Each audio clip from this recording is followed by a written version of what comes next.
Hare Nama Hare Nama eva kevalam Kalo nasteva nasteva nasteva gatiranyata.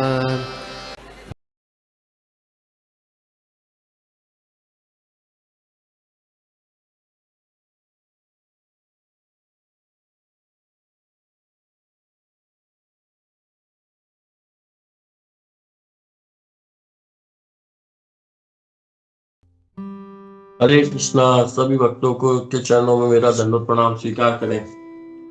तो मैं काफी समय से साधु संघ ऑनलाइन में नहीं आ रहा हूँ। ऑलमोस्ट मैं कार्तिक यात्रा के लिए मायापुर गए थे, उसके बाद से ही यहाँ पर भी हमारी सेवाएं बढ़ गई। वहां से आने के बाद हमारे भी यहाँ पे ऑनलाइन एक भागवतम प्रभु जी ने स्टार्ट कर दिया, और पहले हफ्ते में एक प्रोग्राम होता था ऑफलाइन, तो अभी 3 प्रोग्राम चालू हो गए हैं हमारे एरिया में। तो ये सब आप ही के भक्तों के आशीर्वाद से हो रहा है। हमारे क्षेत्र में भी जो इतना बड़ा प्रोग्राम होने जा रहा है या हो रहा है, तो फिर भी लेकिन गोपी मनोहर प्रभु मुझे याद करते रहते हैं, तो उन्होंने फिर ये सेवा का मौका दिया और मैं बहुत प्रसन्न हूँ वापस इस सेवा को पा करके।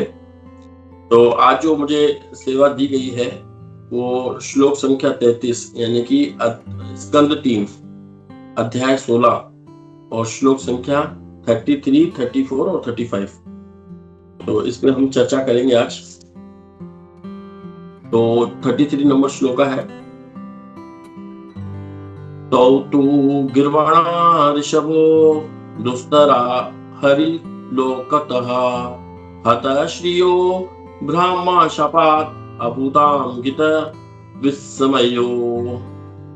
किंतु वे दोनों द्वारपाल जो कि देवताओं में सर्वश्रेष्ठ थे, जिनका सौंदर्य तथा कांति ब्राह्मणों के श्राप से उतर गए थे, खिन्न हो गए थे और भगवान के दाम वैकुंठ से नीचे गिर गए थे। तदा विकुंठ दिशणात् तयो निपतमानयो हाहाकार नहीं तदा विकुंठ दिशणात् तयो निपतमानयो हाहाकार महान आसीत विमान आछेषु पुत्र का। तब जब जय तथा विजय भगवान के दाम से गिरे तो अपने भव्य विमानों में बैठे हुए सारे देवताओं ने निराश होकर उत्कट हाहाकार किया। तावेव हि अधुना प्राप्तो पार्षदवरो हरे विते निविष्टम काश्यपम तेजः उल्बणम्।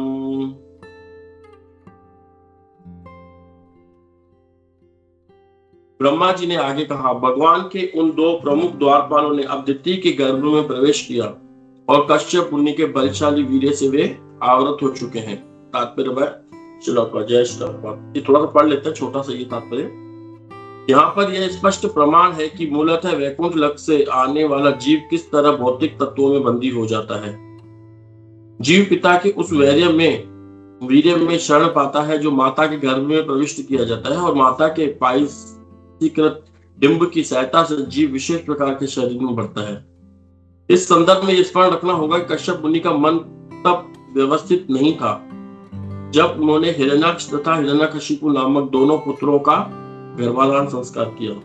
अतः उनका जो वीर्य स्खलित हुआ तो एक साथ अतीव शक्तिशाली और क्रोध के गुण से मिश्रित था। इससे यह निष्कर्ष निकलता है कि शिशु का गर्भाधान संस्कार करते समय मन को धीर तथा भक्ति में रखना चाहिए। इस कार्य के लिए वैदिक कार्यों में गर्भाधान संस्कार की संस्तुति की जाती है। यदि पिता का मन संयत नहीं होता तो स्खलित हुआ वीर्य बहुत अच्छा नहीं होगा। इस तरह पिता तथा माता से उत्पन्न पदार्थों के भीतर लिपटा हुआ जीव हिरण्याक्ष तथा हिरण्यकशिपु जैसा आकृति होगा। गर्भाधान की परिस्थितियों का सावधानी के साथ अध्ययन करना चाहिए। यह अति महान विज्ञान है।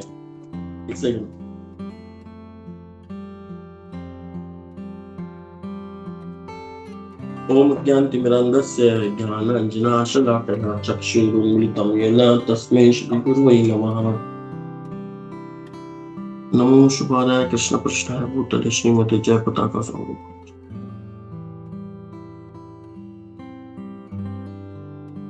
नमस्ते भक्ति वेदांत स्वामी नमस्ते सरस्वती देवी गौरवाणी प्रचार निर्विशेष शून्यवादी पश्चात मुखम करोति वाचालं पंगुं लंघयते गिरिं यत्कृपयातं परमानंदं माधवं श्री चैतन्य।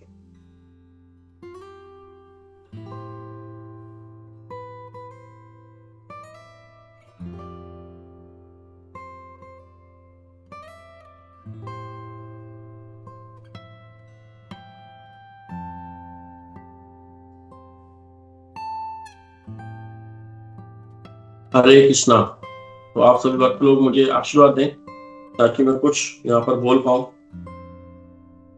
तो इसमें जो लिखा हुआ है, किंतु वे दोनों द्वारपाल जो कि देवताओं में सर्वश्रेष्ठ थे, जिनका सौंदर्य व कांति ब्राह्मणों की शाप से उतर गए थे, खिन्न हो गए थे और भगवान के धाम बैकुंठ से नीचे गिर गए थे। तो इस पे जब हम आज चर्चा करते हैं तो इसमें सबसे पहले हमको एक चीज समझनी होगी। यहाँ पर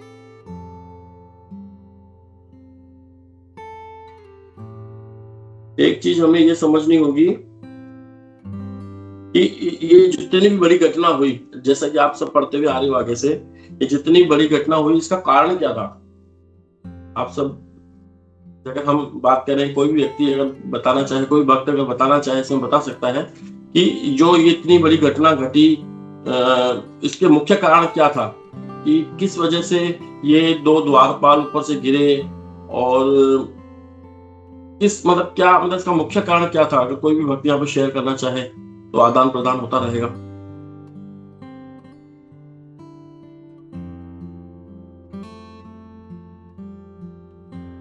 भगवान वीर्य रस का अनुभव करना चाहते थे, उन्हें वीरता का अनुभव करना था, इसलिए उन्हें वो ऐसे लीला। हरे कृष्ण। बिल्कुल बिल्कुल माता जी ने बिल्कुल आपने सही कहा। और गोपी मंडल प्रभु जी भी कुछ शेयर करना चाहते हैं। प्रभु जी प्लीज। हाँ, और एक वो मेन कारण तो वही था, जैसे कुंजेश्वरी ने कहा कि भगवान आदान प्रदान करना चाहते थे, और भी ऐसे क्या बोलते हैं इनडायरेक्ट रीजन भी हैं कि जैसे उन्होंने चतुर कुमार के प्रति उन्होंने मतलब उनको रोक दिया था, उनसे उनका अपराध कर दिया था, और उससे पहले उन्होंने लक्ष्मी माता को अंदर आने से रोका था उन्होंने। तो लक्ष्मी जी यहाँ से जाओगे तुम पृथ्वी लोक में। जी तो वो भी एक हरे कृष्ण। हरे कृष्ण को। और इसका एक कारण अगर हम ये जाने कि ये आपने बहुत अच्छे कारण बताए प्रभु जी, लेकिन अगर इसको हम इस तरीके से देखें कि माता दिति के ही गर्भ में ये दो कारण, ये जो दो जीवात्माएं आई, इसका मेन कारण क्या, हम इसको हम कैसे समझ सकते हैं कि माता दिति के गर्भ में ये कारण जो दो राक्षस उत्पन्न हुए, इसका मेन कारण हम क्या समझ सकते हैं इसको।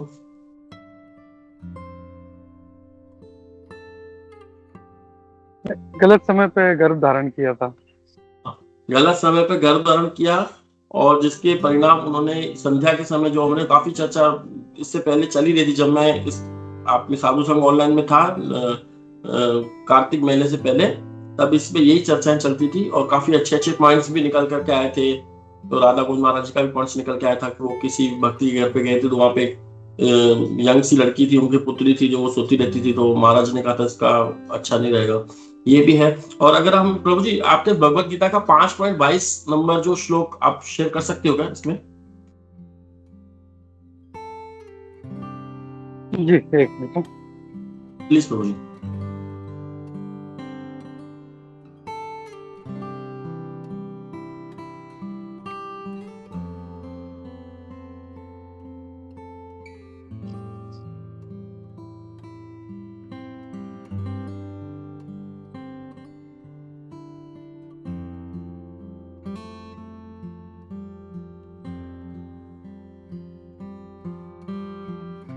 क्या हिंदी चाहिए आपको या इंग्लिश चाहिए प्रभु जी?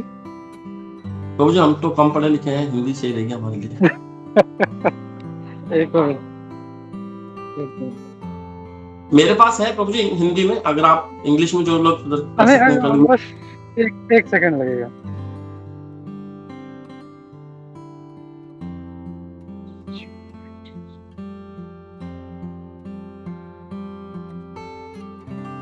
जी प्रभु। हाँ प्रभु, ठीक है। धन्यवाद धन्यवाद धन्यवाद प्रभु जी। हाँ हाँ, तो इसमें प्रभु जी श्लोक है 5.22 का। इसमें कर्म योग कृष्ण भावना भवित कर्म में भगवान श्री कृष्ण अर्जुन को बहुत ही अच्छा श्लोक बता रहे हैं, और हम सभी के लिए ये है, क्योंकि हम भौतिक जगत में फंसे हुए हैं। तो किस कारण से हम मतलब और ज्यादा एक मकड़ी की जाल में हम फंसे हुए हैं, और ज्यादा न इसमें उलझ जाए, और उसके उलझने का कारण क्या है, तो वो आज हमको देखो यहाँ से पता चलता है। ये ही संस्पर्शजा भोगा दुख योन एवते आद्यंतवंत कौन्तेय नेते शूरमते बुधः। तो हम केवल ऊपर वाली लाइन को ही समझे अगर यहाँ पर, कि बुद्धिमान मनुष्य दुख के कारण में भाग नहीं लेता, जो कि भौतिक इंद्रियों के संसर्ग से उत्पन्न होते हैं। तो भौतिक संसर्ग से जो उत्पन्न होते हैं, हम जो देखते हैं कि भौतिक जो हमारी इंद्रियां हैं, हमारे पास 5 ज्ञानेंद्रियां होती हैं। कोई बता सकता है कुछ 5 ज्ञानेंद्रियां? कोई नया भक्त 5 ज्ञानेंद्रियां कौन कौन सी हमारे पास?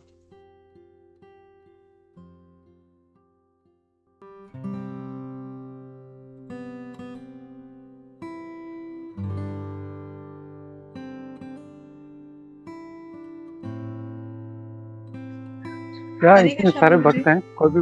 यस यस यस मेरे माता जी। हरे कृष्णा प्रभु जी, दंडक प्रणाम। दंडक प्रणाम माता जी। 5 ज्ञानेंद्रिय, हाँ जी प्रचार। यस यस माता जी, थैंक यू वेरी मच माता जी। जिस तरह से 5 ज्ञानेंद्रियां होती है, वैसे हमारे पास 5 कर्मेंद्रियां भी होती है ना। तो जो 5 ज्ञानेंद्रियां होती हैं, इनको विषय हमेशा चाहिए होता है, इनको कुछ ना कुछ विषय चाहिए होता है। और जब वो विषय, जब ये हमारी इंद्रियां विषय के संपर्क में आती हैं, जब ये जुड़ती हैं, इनके बीच में जब संसर्ग होता है, तो इसमें से एक सुख उत्पन्न होता है। वो सुख उत्पन्न होता है, तो वो उसकी वजह से ये पूरा संसार चल रहा है। अगर हम देखेंगे पूरा जो विश्व है, केवल इंद्रियों को तृप्त करने में लगा हुआ है, और उसमें से सुख भी मिलता है ना। तो वो जो सुख है, भगवान ने उस सुख को दुख बताया यहाँ पर, है ना। इसमें देखो क्या बताया, बुद्धिमान मनुष्य दुख के कारणों में भाग नहीं लेता, जो कि भौतिक इंद्रियों के संसर्ग से उत्पन्न होता है। अब कोई व्यक्ति सोच सकता है कि नहीं प्रभु जी, भौतिक इंद्रियों से संसर्ग से जो उत्पन्न होता है, यहाँ पे भगवान ने श्लोक गलत बोला है कि उसमें से दुख उत्पन्न होता है, लेकिन उसमें से तो सुख उत्पन्न होता है। तो जैसे कि अगर हम देखें कि अभी कोई गुलाब जामुन है, गुलाब जामुन हमारे जीवा पे रखेंगे हम, तो उसमें से टेस्ट आता है, वो संसर्ग हो गया, यानी कि इंद्रिय विषय क्या हुआ, गुलाब जामुन, और हमारी इंद्रिय क्या हुई, जीवा। जब इन दोनों का संपर्क हुआ, तो एक अलग प्रकार का हमें टेस्ट मिला।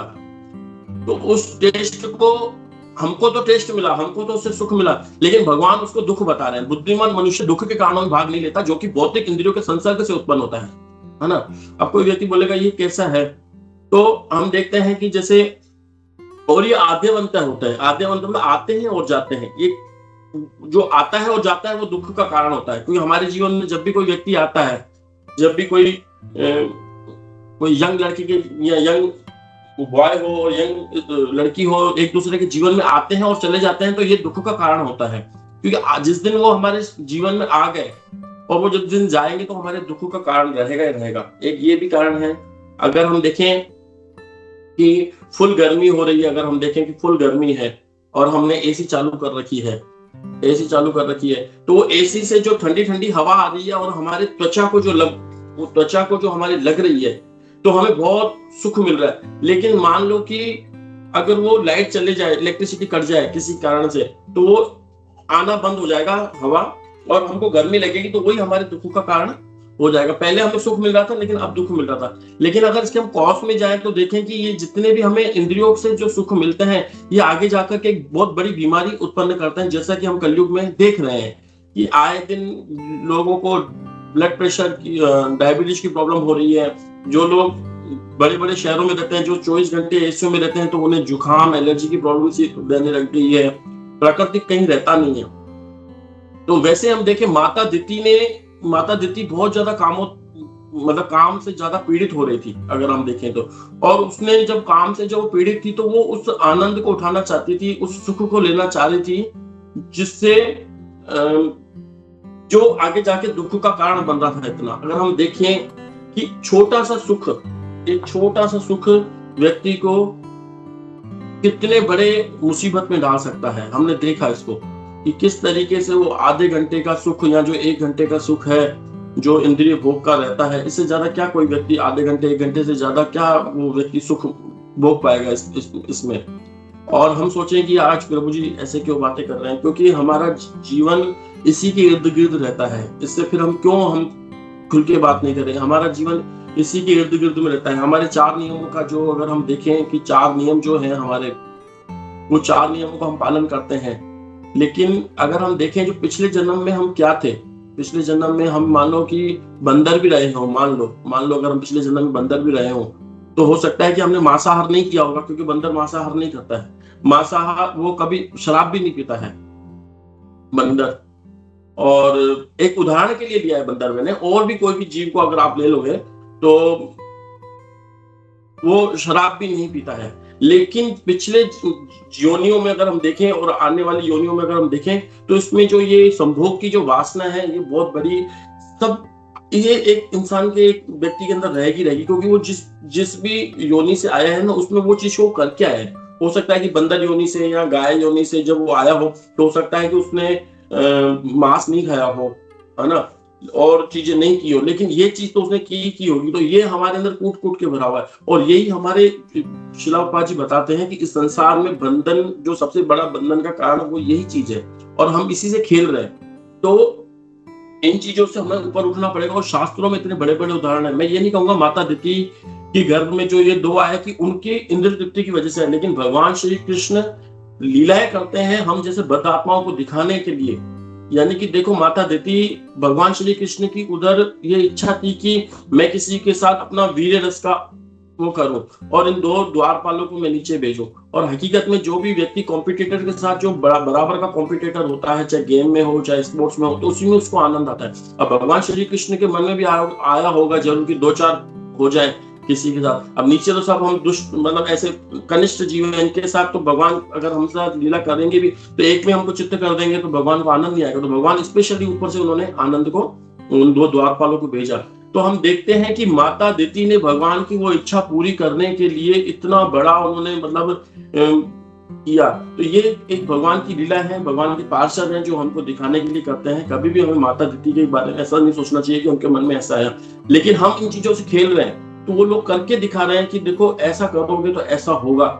हमारे पास तो फिर भी चलो छोटे मोटे गलत बच्चे पैदा होते हैं, लेकिन असुर जैसे राक्षस भी हमारे गर्भ में आ सकते हैं अगर हमने सावधानी नहीं बरती तो इस सुख को हमको कंट्रोल करना पड़ेगा। इस सुख को हमको क्या करना पड़ेगा? कंट्रोल करना पड़ेगा। तो ये तो हमारे कारण थे जो हमने आज समझे हैं। बहुत विशेष और भी ज्यादा हम कर सकते हैं, लेकिन समय का है।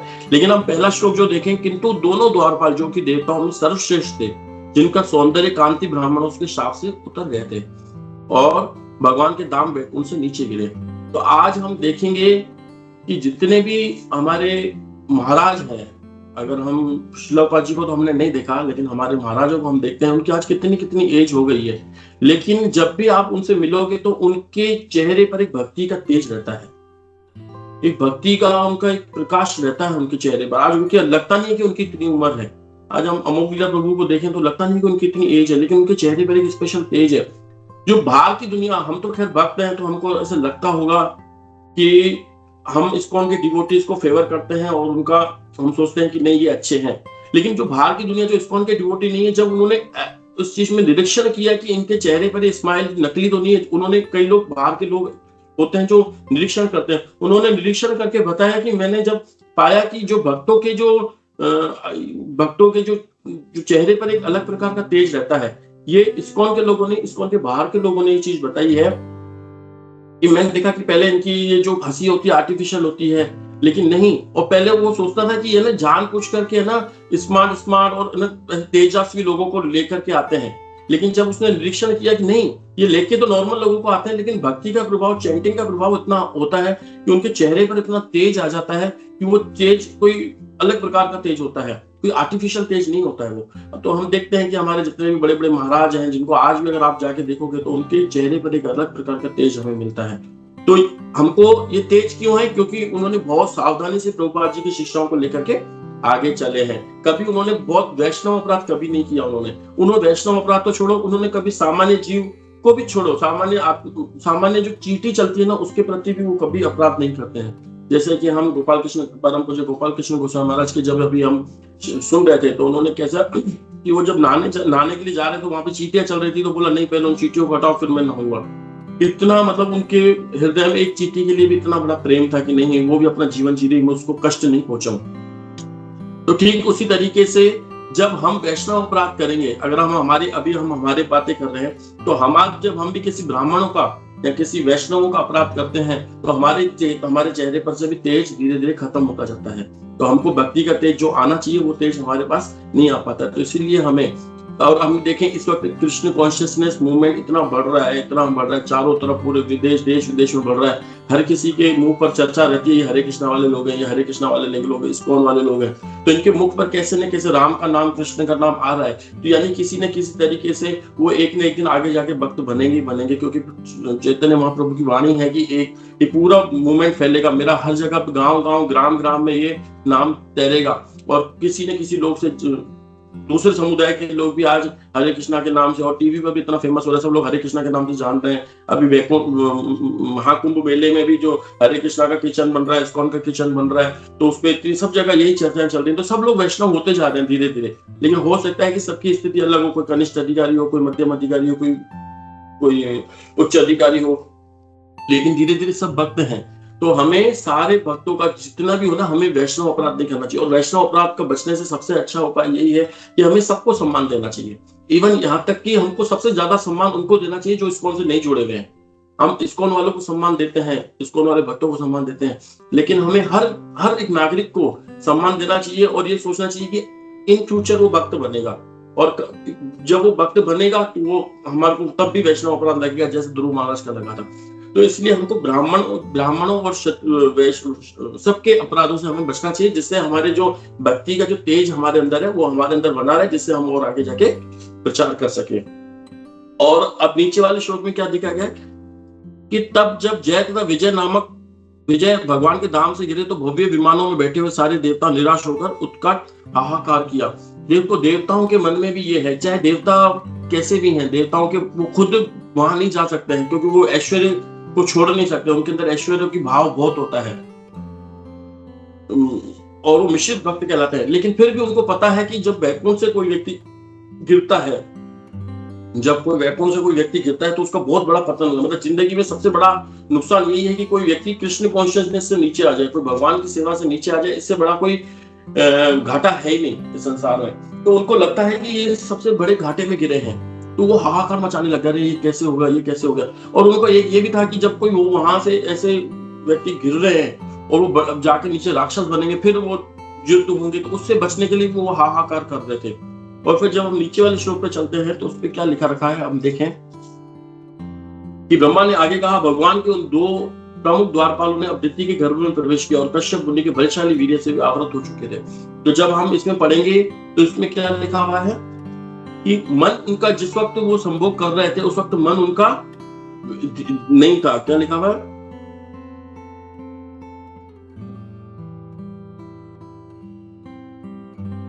उनका मन व्यवस्थित नहीं था। तो इस संसार में अगर हम देखें तो सबसे मेन चीज क्या है कि हमको जो सुबह से शाम हफ्ते में 7 दिन और पूरे साल जब भी हम किसी के पास भक्तों के आश्रम में आते हैं या किसी भी महाराज जी के पास जाते हैं, तो वो हमेशा ये कहते हैं कि अपने मन को कंट्रोल करो, अपने मन को कंट्रोल करो। योगी भी अपने मन को कंट्रोल करते हैं, ध्यानी भी अपने मन को कंट्रोल करते हैं। तो भक्ति को सदैव अपने मन को कंट्रोल करना चाहिए। कंट्रोल करने का मतलब ये है कि उनको सदैव कृष्ण की लीलाओं में लगाना चाहिए, तो वो मन कंट्रोल हो सकता है। और बिना मन कंट्रोल व्यक्ति सबके लिए नुकसानदायक व्यक्ति। जिस व्यक्ति का मन कंट्रोल में नहीं है वो व्यक्ति हमेशा हर किसी के लिए नुकसान कर सकता है वो व्यक्ति। तो हमें हमेशा कंट्रोल में मन को हमेशा अपने नियंत्रण में रखना चाहिए। और वो कैसे होता है? जब हम सुबह को अपना जप में ध्यान लगाते हैं, 16 माला जप करते हैं, जब अपना मन ध्यान लगाते हैं तो लगाने का प्रयास करना चाहिए। ये बहुत बड़ी गहराई है हरे कृष्ण महामंत्र के जप में। तो इस कलयुग में है, हम बाहर निकलते हैं तो हम देखते हैं कि चारों तरफ हमें केवल वही सीन दिखते हैं जिनसे हमें बचना चाहिए। हम सुबह से शाम YouTube भी चालू करेंगे, उसमें भी बाहर प्रचार में भी हर चीज वही की वही दिखती है, जिससे मन विचलित होता रहता है हमेशा।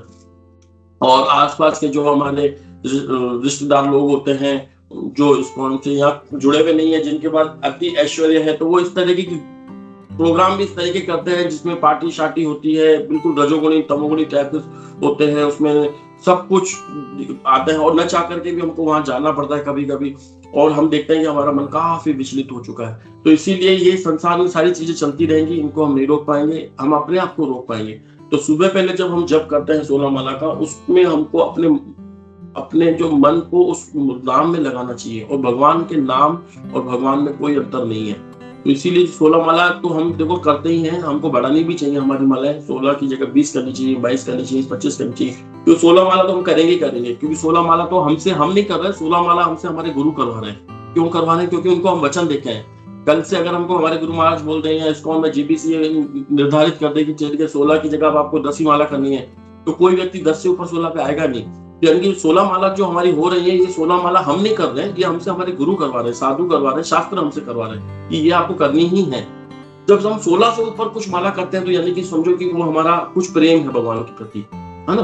तब इसलिए हमको थोड़ा सा 16 माला से भी थोड़ा सा ऊपर आना चाहिए, और अपने नाम को, अपने मन को, ध्यान को नाम में लगाना चाहिए, जिससे हमारा मन विचलित ना हो और हमारा मन भगवान में कंट्रोल में रहे, और हर चीज में हमारा वो कंट्रोल में रहता है। वो धीर शब्द भी है कि और व्यक्ति को धीर रहना चाहिए। धीर, जैसे धीर शब्द कहाँ आता है? भगवत गीता के श्लोक में धीर शब्द की कई बार धीर तत्र न मुह्यति, धीर व्यक्ति जो मोहित नहीं होता है। कौन सा श्लोक है प्रभु जी? धीर तत्र न मुह्यति कौमारम यौवनम जरा धीर तत्र न मुह्यति तथा देहांतरम प्राप्ति धीर तत्र न मुह्यति। यस यस यस माता जी, थैंक यू। देहिनोऽस्मिन् यथा देहे कौमारम यौवनम जरा तथा देहांतर प्राप्ति धीर तत्र न मुह्यति। हमें धीर रहना चाहिए हर चीज में, कोई सा भी कार्य करना उसमें धीर रह करके करना चाहिए। हमें मोहित नहीं होना चाहिए कि अरे ये मैंने किया, ये प्रकृति के गुण हमसे करवाते हैं, तो धीर हमें रहना चाहिए। और यहाँ पर जो गर्भाधान संस्कार की भी बात कही गई है, अगर हम देखें तो गर्भाधान संस्कार में क्या कहा गया है कि श्रीलौपा जी मेंशन करते हैं कि हमको गर्भाधान संस्कार करते रहना चाहिए। तो गर्भाधान संस्कार में एक्स्ट्रा और जाके डिटेल्स में तो हमको बहुत सारा मिल जाएगा आगे, लेकिन इसमें है कि व्यक्ति को उस दिन कम से कम 50-50 राउंड करने चाहिए। 16 की जगह 50-50 राउंड उनको करने चाहिए। और जीवात्मा जो हम इसमें बता दें कि जब जीवात्मा को हम अपने घर में प्रवेश देने जाते हैं कि हमें कोई जीवात्मा चाहिए होती है हमें पुत्र के रूप में, तो हमें कोई ऐसी जीवात्मा मिले, जैसे हम बाजार में भी कोई चीज जाते हैं तो बेस्ट से बेस्ट लेके आते हैं, है ना। तो वैसे ही अगर हमको कोई पुत्र चाहिए, पुत्री चाहिए, या हमें कुछ भी चाहिए तो हमें बेस्ट से बेस्ट चाहिए होती है, तो हम उस जीवात्मा को घर पे आमंत्रित करते हैं। तो आमंत्रित करने के लिए ये भी एक है कि वो अपने संस्कार पुराने संस्कारों के साथ आएगा, है ना। तो उसके पुराने संस्कार कैसे हैं हमें पता नहीं, तो वो पुराने संस्कार उसके खत्म हो, इसलिए गर्भाधान संस्कार होता है। उसमें नई भक्ति की किरण जागे, इंस्टॉलेशन हो उसके अंदर, ज्यादा भक्ति का हो, इसलिए हमें ये गर्भाधान संस्कार करना होता है। और सही टाइम भी उसके लिए हमें देखना पड़ता है कि सही टाइम क्या है ना। और प्रार्थना, हमें वैष्णव को बुला करके उनको प्रसाद खिला करके उनको बताना चाहिए कि आज हम ऐसा होने जा रहा है। वो हमें निर्दिष्ट करते हैं कि आप ऐसा करो, और सब लोग हमें आशीर्वाद देते हैं। और जब हमें वो आशीर्वाद देते हैं तो आशीर्वाद का बहुत बड़ा फल होता है। आशीर्वाद, जो दुर्योधन जैसा जो नास्तिक था, जो भगवान को नहीं मानता था, लेकिन उसको आशीर्वाद में काफी विश्वास था। वो अपनी माता से, इनसे सबसे आशीर्वाद मांग के जाता था कि मुझे आशीर्वाद दो, मैं युद्ध में जीतूं। उनको पता था कि माता पिता के आशीर्वाद से हम जीत सकते हैं। तो आशीर्वाद बहुत बड़ा है, जो लोग नहीं मानते हैं वो भी आशीर्वाद पे विश्वास रखते हैं। तो इसलिए आशीर्वाद हमें भगवान का लेना ही लेना चाहिए, और भगवान के साथ भगवान के शुद्ध भक्तों का। और भगवान श्री कृष्ण स्वयं बोलते हैं कि मेरे से अभिन्न है ये जो जितने भी आचार्य हैं मेरे से अभिन्न है। तो उनका मतलब आशीर्वाद हमें मिल जाए तो समझो हमें भगवान का आशीर्वाद मिल गया। ये वो साक्षात हरि त्वेन समस्त शास्त्र उक्तस् तथा भाव्यते एवं सद्भिः, यानी कि जितने भी हमारे गुरु हैं, हम प्रत्यक्ष रूप से भगवान हमारे रूप में यही खड़े हैं, यही हमारे लिए भगवान है। लेकिन भगवान और गुरु में अंतर भी रखना आना चाहिए, और भगवान को हरि से कम भी नहीं समझना चाहिए। ये कला होनी चाहिए, हम उसको समझ सकें। और आजकल कैसा मनाया जाता है। गर्भाधान संस्कार कैसा किया जाता है, कोई करता नहीं गर्भाधान संस्कार, और फिर वो संकर युग संकर उत्पन्न होते हैं, बाहर विदेशों में जाते हैं, मॉरिशस में, गोवा में, और कहीं कहीं जाते हैं ऐसी जगह पे जहाँ उत्तेजना होती है, जहाँ बहुत ज्यादा उत्तेजना होती है, फिर वहां पे जाकर के वो गर्भाधान संस्कार अपने हनीमून के टाइप से करते हैं, और फिर नए ऐसा हिरण्यकशिपु जैसे लोग निकलते हैं, तो फिर वो पूरे त्राही त्राही मचा देते हैं, चारों तरफ देख रहे हैं अभी ऐसा ही हो रहा है। तो भागवतम एक बहुत ही अच्छा ग्रंथ है।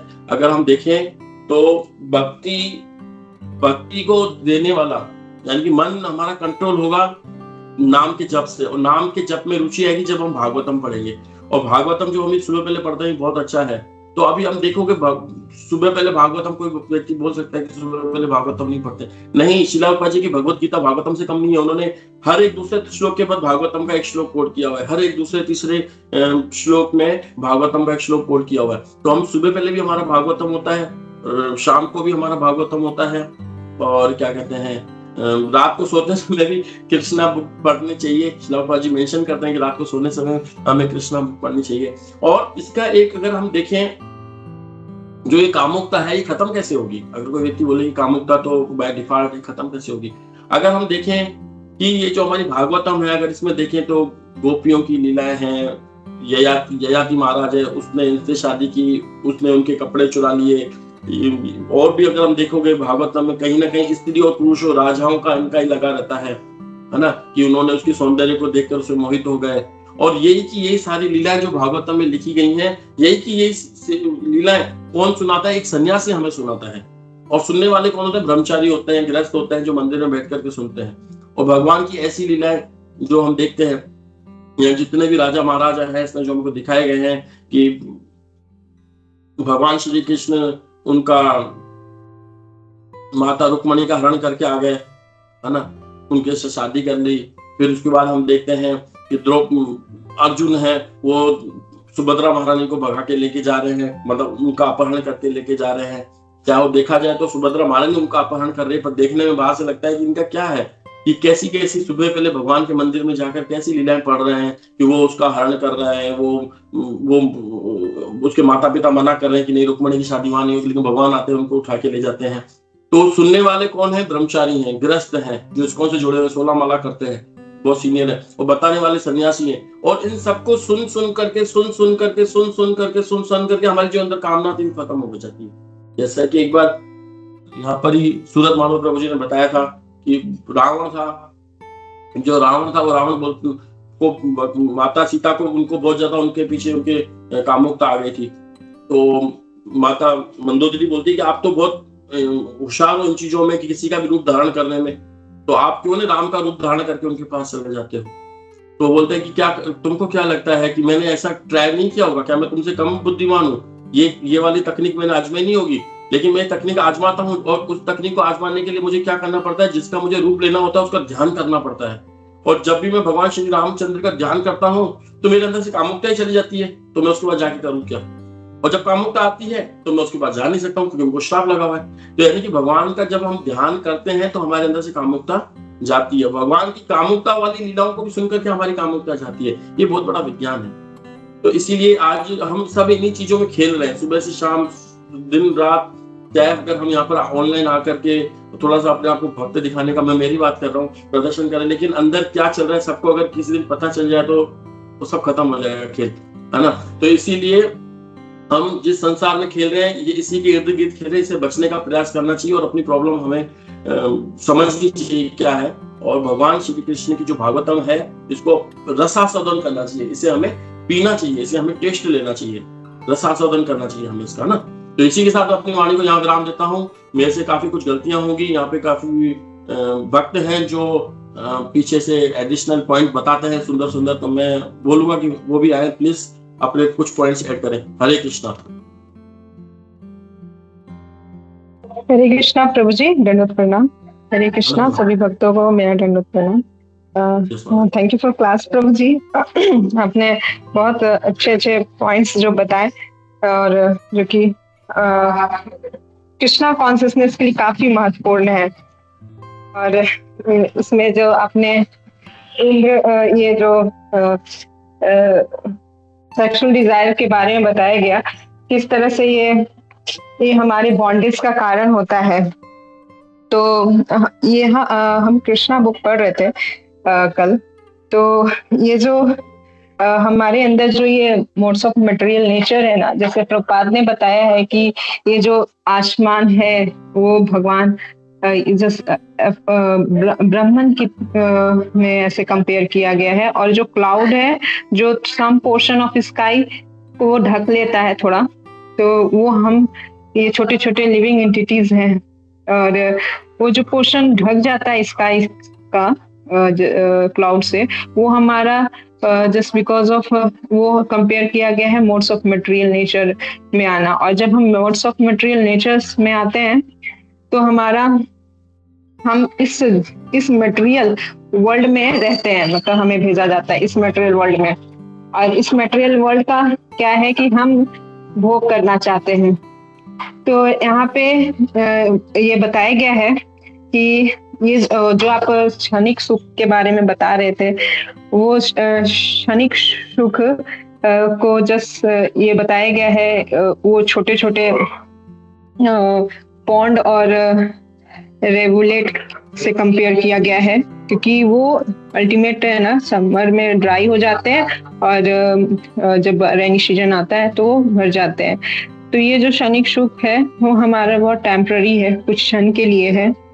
और यहाँ पे जो आपने बताया ना, ये जो क्षणिक सुख जो हम अपने सोसाइटी से, अपने दोस्त, फैमिली, बच्चे, वाइफ से लेते हैं, ये सुख जो है यहाँ पे बताया गया है कि एक विद्यापति जो है वो कहते हैं कि ये जो फ्रेंड, फैमिली, चिल्ड्रन, वाइफ जो है ये सम अमाउंट ऑफ प्लेजर देते हैं, लेकिन ये जो प्लेजर है ना वो एक मरुस्थल में एक बूंद के समान है। तो ये बताया गया है। इसलिए हर कोई जो है यहाँ पे इस जगत में, मटेरियल वर्ल्ड में, उसी बूंद के लिए ना हैंकरिंग आफ्टर हैप्पीनेस, और उस हैप्पीनेस को उसी बूंद से कंपेयर किया गया है, उसी मरुस्थल के एक बूंद से। तो हमें तो जो कृष्णा कॉन्शियसनेस दिया गया है वो अल्टीमेट हैप्पीनेस है, जो कि हमें इसका गुरु का आश्रय लेकर के इसका सही ढंग से कृष्णा कॉन्शियसनेस को प्रैक्टिस करना चाहिए। और जैसे कि हम जब इस मटेरियल हैंकरिंग से जो हैप्पीनेस लेना चाहते हैं ना, जो कि एक बूंद, मरुस्थल के बूंद के समान बताया गया है, अल्टीमेट हम भी फ्रस्ट्रेट हो जाते हैं। जब फ्रस्ट्रेट होते हैं तो फिर हमें एक अल्टीमेट जो ट्रूथ है उसकी ओर हम जस्ट ये टर्न होते हैं। और फिर कभी ऐसा भी बताया गया है कि कुछ ऐसे होते हैं जो उन्हें सही गुरु मिलते हैं, मतलब डायरेक्शन देने के लिए, है ना, स्पिरिचुअल मास्टर्स।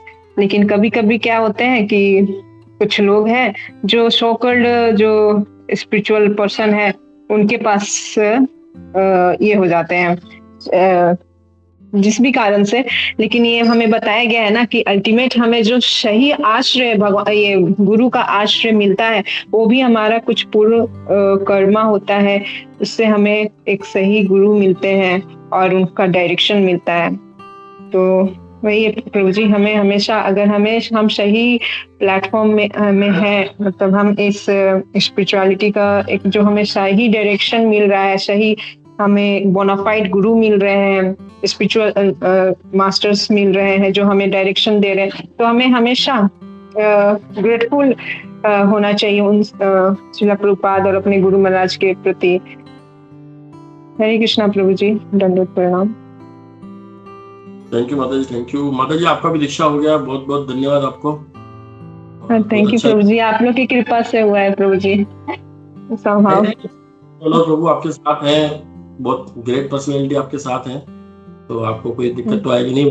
मेरे को देखा साधु संघ में वो अर्चना माता जी, और फिर आपका भी आज आपने बोला आपको भी दीक्षा हो गई, यानी कि जीवन की शुरुआत ही, भक्ति की शुरुआत ही दीक्षा से होती है। तो अब हम ये है माता जी। Hare Krishna, thank you very much. Yes प्रभु जी। और प्रभु जी ऐसे हम आप लोग को ऐसे बताए तो नहीं है, लेकिन ऐसे हम बताना चाहते हैं अभी जो मौका मिला। और ये बहुत अच्छी बात है प्रभु जी कि हम एक गृहस्थ लाइफ में एंटर करने जा रहे हैं। उससे पहले गुरु महाराज का जो ये मुझे काउंसलेस मर्सी मिला और दीक्षा मिला, एक नया जन्म, ताकि हम एक अच्छे तरीके से अपने कृष्णा कॉन्शियस गृहस्थ लाइफ को आगे ऐसे कर सके। तो आप लोग का ब्लेसिंग्स जो है वर्क करेगा, और इसीलिए हम आप सभी से इसके लिए ब्लेसिंग्स मांगते हैं। जस्ट प्रे फॉर मी प्रभु जी। हरे कृष्णा, दंडवत प्रणाम। प्रभुपाद की जय। हरे कृष्णा। हरे प्रभु कृष्णा जी प्रभु। हमेशा की तरह बहुत सुंदर क्लास, बहुत अच्छी तरह से आपने समझाया कि किस तरह ये सब काम वासना पे कंट्रोल करना चाहिए। और हम लोग जब भक्ति में आते हैं, भगवान का नाम लेते हैं और हमेशा भक्तों का संग, और ये जब 4 नियमों का पालन और ये जो सब करते हैं भागवतम में, ये सब डेली बेसिस पे होना चाहिए। अगर हम लोग उसमें से थोड़ा भी चूक गए तो कब ये सब पकड़ ले अंत तक हमें ये सब करना चाहिए, नहीं तो फिर 2 सेकंड का भी ये हो गया तो तुरंत पकड़ लेगा सब, ये काम क्रोध सब उसमें फंस जाएंगे हम। तो हमेशा वो उसी में पड़े रहना, जैसे वो भागवतम में बोलते हैं ना, घड़ा हमेशा जिसमें बहुत सारे छेद है लेकिन पानी भरना है तो उसे पानी में ही डुबा के रखना पड़ता है। इसे हमें हमेशा करना पड़ता। और अब जब ये पढ़ रहे थे तभी मुझे याद आया कि जैसे दीति माता ये सब लीला कर रहे हैं भगवान कि जो सब राक्षस उत्पन्न होने वाले थे उनके गर्भ से होने वाले थे, इसलिए उनका ये था। लेकिन ये लीला में कैसे समझा जाता है कि दीति माता को बहुत काम वासना से वो ये हो गया, घायल हो गई थी और फिर उन्होंने गर्भ धारण किया। इसे अगर हिरण्यकशिपु, जब हिरण्यक्ष का वध होता है तो वो कैसे तप करने जाता है, और जब वो तोते की आवाज, वो भगवान का नाम लेना ये सब सुनता है और फिर घर पे आता है और अपने बीवी के साथ संबंध रखता है, लेकिन उसके मन में वही जो तोता है बोल रहा था भगवान का नाम, वही सब रहता है। तो उसे कैसे भक्त के संतान उत्पन्न होती है, वो याद आया। हरे कृष्णा। हरे कृष्णा माता जी, बहुत प्रणाम।